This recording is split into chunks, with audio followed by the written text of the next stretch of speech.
പഹൽഗാം ഭീകരാക്രമണത്തിൽ ജമ്മു ജയിലിൽ കഴിയുന്ന 2 ഭീകരരെ ചോദ്യം ചെയ്ത NIA 2023 രജൌരി ആക്രമണത്തിൽ പിടിയിലായ നിസാർ അഹമ്മദ്, മുഷ്താഖ് ഹുസൈൻ എന്നിവരെയാണ് ചോദ്യം ചെയ്യുന്നത്. പഹൽഗാം ഭീകരാക്രമണത്തിലെ ഭീകരർക്കായുള്ള തെരച്ചിൽ തുടരുകയാണ്. അനന്ത്നാഗ് മേഖലയിൽ പൊതുജനങ്ങൾക്ക് സൈന്യം പ്രത്യേക ജാഗ്രതാ നിർദ്ദേശം നൽകി. തുടർച്ചയായ 9ാം ദിവസവും ഇന്ത്യൻ പോസ്റ്റുകൾക്ക് നേരെ പാകിസ്ഥാനിൽ നിന്നും വെടിവയ്പുണ്ടായി. അനന്ത്നാഗിൽ നിന്ന് ആദിൽ പാലൂട്ട് തയ്യാറാക്കിയ റിപ്പോർട്ട്.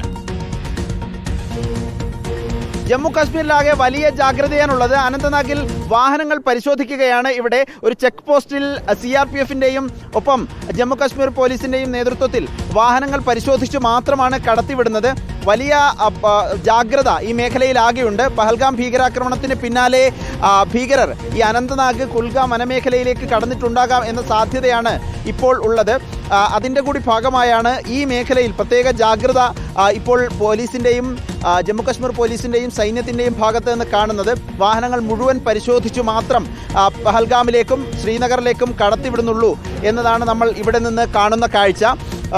ഈ കുൽഗാം വനമേഖലയിൽ അനന്തനാഗ് വനമേഖലയിൽ ഭീകരർ ഉണ്ടാകാം. ഇതിൽ നിന്ന് പുറത്തു പോകാനുള്ള സാധ്യത ഇപ്പോൾ NIAയും അന്വേഷണ സംഘവും ഈ തെരച്ചിൽ നടത്തുന്ന കരസേനയും ഒന്നും കാണുന്നില്ല. അതുകൊണ്ട് തന്നെ വനമേഖലയോട് ചേർന്ന് ജീവിക്കുന്ന കശ്മീരി ഗ്രാമവാസികൾക്ക് രാത്രി പുറത്തിറങ്ങരുത് എന്ന നിർദ്ദേശം അനൗദ്യോഗികമായി നൽകിയിട്ടുണ്ട് എന്നാണ് അറിയാൻ കഴിയുന്നത്.